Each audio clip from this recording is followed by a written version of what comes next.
esteemed and honorable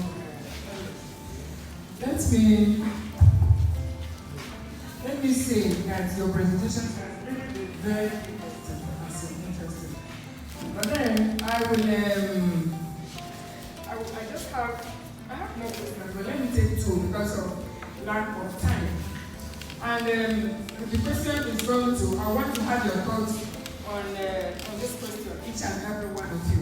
But I would like to start with the distinguished senator.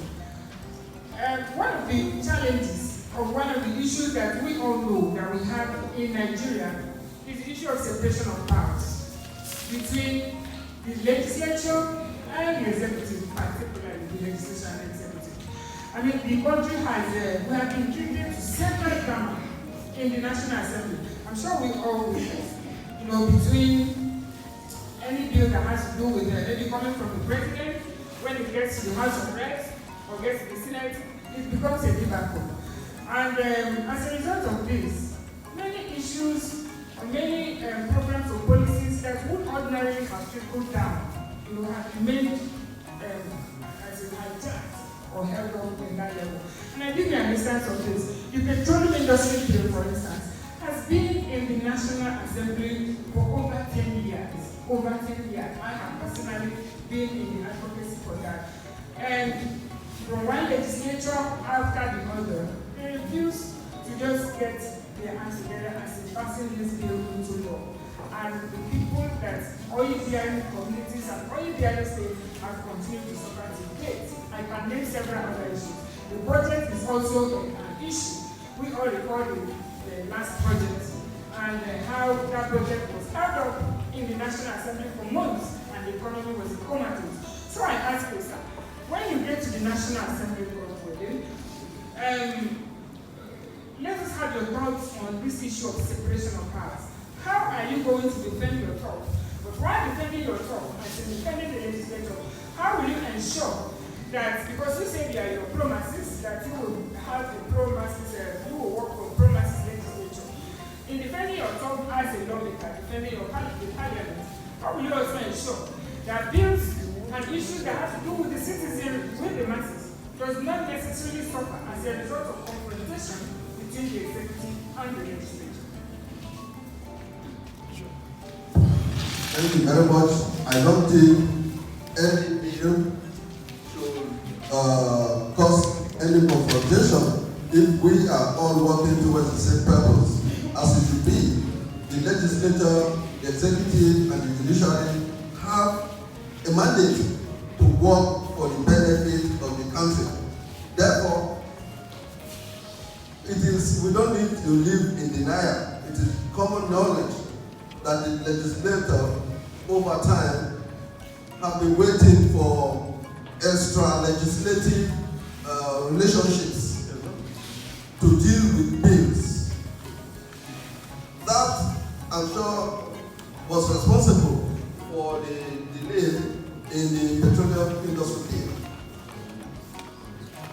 What I'm trying to say, in effect, is that I will not be a part of a legislature that will wait for ratification before any bill is passed, or deliberately create chaos because you don't want the progress of a particular bill.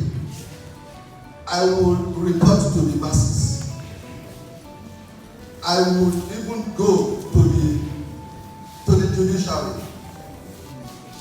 I will sue the leadership of the National Assembly if it comes to my knowledge that the bill is deliberately being delayed so as to create bottleneck to become an avenue for aggrandizing individuals. Then, specifically for the petroleum industry bill, since you mentioned it, as a human being, as a person, I took the federal government to court in 2015, to ECOWAS court, over these host communities, that oil wells belong to particular communities. Why should somebody now be owning the oil wells and giving 13% to those who own? All right, sir. That's another very big issue. Thank you. We've got to talk about what to do.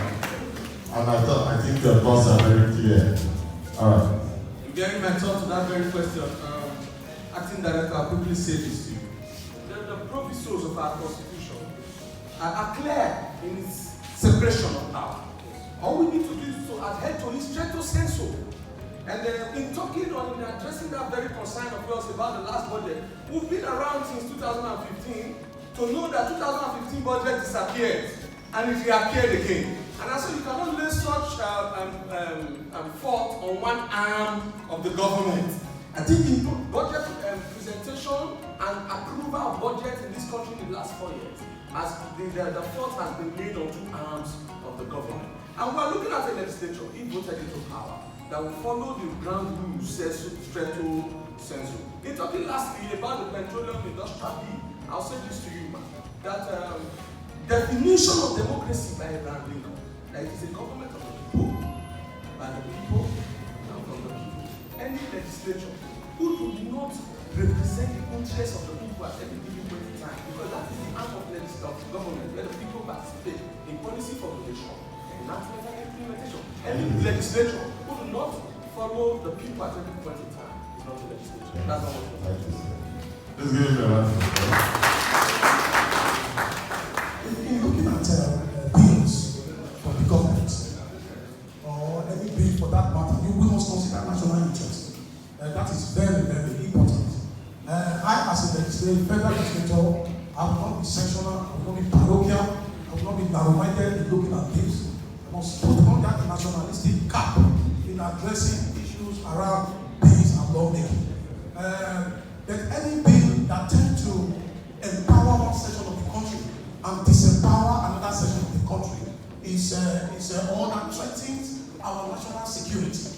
That kind of bill, I will kick against it, I will work against it.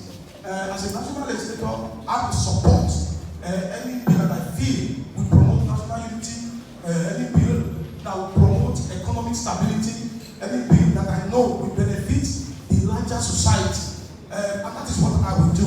A situation where bills that comes from government tends to have a tribalistic connotations or tend to segregate one section of the country, or any bill that tends to kick against the interest of the larger members of the society, such bill is unacceptable. But however, we must understand that the principles of separation of power as a treasure of constitution must be sustained, must be maintained, and must be practiced at all times. Thank you, sir. So that is my position on that. Thank you. The issue of separation of power is very fundamental in our constitution. Why is this so? It was structured to make sure that there are checks and balances in the constitution, so that one arm of the government does not encroach on the other arm of the government. We recently saw what happened with the Chief Justice of Nigeria when you saw the Chief Justice of Nigeria was being removed or was being suspended without following the true tenets of the constitution. For example, Section 291, 292 clearly stated that the country that there should be a two-third majority of the Senate to remove the Chief Justice of Nigeria, but this wasn't followed. And this encroaches on the other arm of the government. Why should it? How does it affect the economy? It affects the economy because if you look at what happened to the stock market when this happens, it took it down. The stock market went down further, the 3 notches down. And how does this affect global economy and the productivity of the country? It affects the growth. It affects the country's GDP as well. So we need to separate the power so that we can have an effective government. When you don't separate the arms of government, the legislature, the judiciary, and executive, you tend to have dictatorship and the kind of system that portrays a bad economy. Thank you, sir. Thank you, sir. Hello. I think the process is a bit simple, right? One is being legislators to help strengthen the institutions of governance and the institution of governance to ensure that there's independence of the judiciary. Because when there are times at which there's squabbles, the judiciary remains the last hope for the masses. Now, when we strengthen institutions in terms of who has police and all the various institutions, then that way the lawmakers actually make laws that actually represent the powers, then issues, there's need for mutual coexistence and lobbying across the board. And that's where you begin to see things like working closely with the executives and ensuring that bills that affect the masses are passed in due time, adequate time, while being protected by judiciary as against what just happened. Thank you so much. Thank you so much. This is a round of applause. Thank you very much.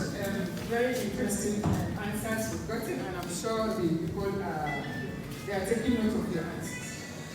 I actually had one other question I wanted to ask. That's on gender. I mean, that's my students, but I'm sure that women, there will be one or two women in the audience that will take you over there. But let me quickly ask one final question, and that would be on probity and accountability. Now, governance, as we all know, is service to the people. You know, it's a social contract. You request the people, please give me your votes, and when I get there, I will give you account of it. Just like going to market, a husband that sends a wife to go to market with certain amount of money. When she returns, it's expected that she will show working as we call it. And so on that basis, I want to find out what is your view, what is your thought on the whistleblowing and the Freedom of Information Act. And the reason why I ask this is simple. We have had several instances where civil society organizations, citizens that monitor projects, that monitor things like roads that are abandoned, because just like the Honorable was saying, that we have gone across the states, and there are many roads that are in horrible conditions, which are true. Now, these are roads, in some cases, for schools, projects that receive allocation, for which funds, huge amount of funds, were expended. But now, the state of those projects are not commensurate with what is on ground. And so there's been instances where the civil society, and I'm aware of the ones of the state here, where they have approached government to demand or to seek to get to know information regarding this project. Why is this project in this state, in this condition? Because we are aware that money has been allocated for it. It is in the budget for several years. In fact, there is a particular hospital that was even commissioned by the past government. Until date, as I speak to you, and this is a generous story, a major hospital. As I speak to you today, this hospital is yet to be put to use. It's just getting dilapidated. And the citizen begin to ask questions. Please, why is this so? Why can you give us information regarding the contractor? Can we have information regarding the amount of money that was released for this? Can we know why this project was not being used? And in most cases, the civil society organizations or the entity that are requesting for such information is shut out. Whereas we have the Freedom of Information Act, which enables and empowers that such information should be given, so that we could follow governance, because this is a matter. So what are your thoughts on issues like this, particularly rejection or spawning of the Freedom of Information Act and the whistleblowing policy? If any of you sitting there ask this kind of question, we just tell you maybe they go. And because my executive director, I will give up time. All right, let's go ahead. Like I said the last time, I think there's a need for us to strengthen the judiciary and the need for national orientation to ensure that things like that, I mean, just the example you gave about a hospital, where there are cases like this, people can actually sue those people who are responsible for those happens to the Nigerian people, and so they can be sent to jail. Now, having said that, in terms of the whistleblowing initiative, for us, we should going to have the riddle with victimization, which has ensured that enough people do not come out to speak up for the amount of ills that they have within their domain. So for us at this stage, I mean, to get there is to ensure that we push for more transparency. We start with me, opening up of NAS today. We really don't know what the national security people heard. To the House of Reps, we hear is in excess of $500 billion. open it up to ensure that you know what everybody earned. And I will openly, this is on national TV, push for it to be reduced. And if I do not succeed, those amount of money will take it through a trust managed by consultant for the betterment of the people of what you're on board there. Transparency is all the way that we start. And this also will be happening with our campaign funding. At the end of this program, we're also going to be revealing to the people who have donated, giving them the status report and what you currently do anyway of what's on this next. Please give me a round of applause. There is nothing, what makes a country work, any country, is when there is free flow of information and when the citizens are able to speak their minds and things, and those at the top, at the helm of affairs, are able to listen to what goes on in society.